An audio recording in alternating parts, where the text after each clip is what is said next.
First on report സ്വർണ്ണക്കടത്ത് കേസിലെ പ്രതിയായ കസ്റ്റംസ് ഓഫീസറെ സർവീസിൽ നിന്നും പുറത്താക്കി. കസ്റ്റംസ് ഇൻസ്പെക്ടർ കെ അനീഷിനെതിരെയാണ് നടപടി.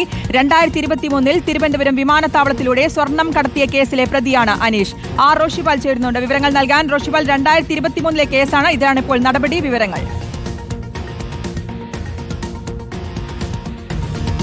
2023 തിരുവനന്തപുരം വിമാനത്താവളത്തിലെ ഈ സ്വർണ്ണക്കടത്ത് വലിയ കോളിളക്കം സൃഷ്ടിച്ചതാണ്. അബുദാബിയിൽ നിന്നും സ്വർണ്ണം കടത്തി 4 കിലോഗ്രാം സ്വർണ്ണം കടത്തിയ അവർ പിടിയിലായപ്പോൾ അവർ വലിയ ബഹളം വെച്ചു. നേരത്തെ തങ്ങളെ കസ്റ്റംസിലെ ഉദ്യോഗസ്ഥന്മാർ സഹായിച്ചിരുന്നു, അവർ ഒറ്റുകയാണെന്ന രീതിയിൽ ആരോപണം ഉന്നയിക്കുകയായിരുന്നു. പിന്നീട് അവർ ഈ കസ്റ്റംസ് ഉദ്യോഗസ്ഥരുടെ ശബ്ദരേഖകളടക്കം സ്വർണ്ണക്കടത്തുമായി ബന്ധപ്പെട്ട സഹായിച്ചതിന്റെ തെളിവായി അത് കൈമാറുകയായിരുന്നു. DRI ആയിരുന്നു അന്ന് 4.5 കിലോഗ്രാം സ്വർണം അബുദാബിയിൽ നിന്നെത്തിയ ഈ യാത്രക്കാരിൽ നിന്നും പിടികൂടിയത്.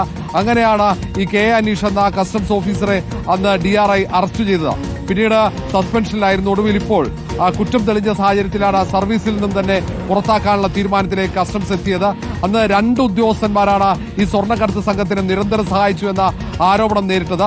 അവർ 80 കിലോഗ്രാം സ്വർണം പല ഘട്ടങ്ങളിലായി ഈ സ്വർണ്ണക്കടത്ത് സംഘത്തിന് കടത്താൻ സഹായിച്ചെന്ന് അവർ തന്നെ സമ്മതിക്കുന്ന ഓഡിയോ സംഭാഷണം കൂടി DRIക്ക് ലഭിച്ചിരുന്നു. ഈ സാഹചര്യത്തിലാണ് കസ്റ്റംസ് ഉദ്യോഗസ്ഥരെ അറസ്റ്റ് ചെയ്യുന്ന നിലയിലേക്ക് കാര്യങ്ങൾ എത്തിയത്. 2023 സ്വർണ്ണക്കടത്ത് കേസിൽ പ്രതിയായ കസ്റ്റംസ് ഉദ്യോഗസ്ഥനെയാണ് സർവീസിൽ നിന്ന് പുറത്താക്കിയിരിക്കുന്നത്. വിവരങ്ങളാണ് റോഷിപാൽ നൽകിയത്.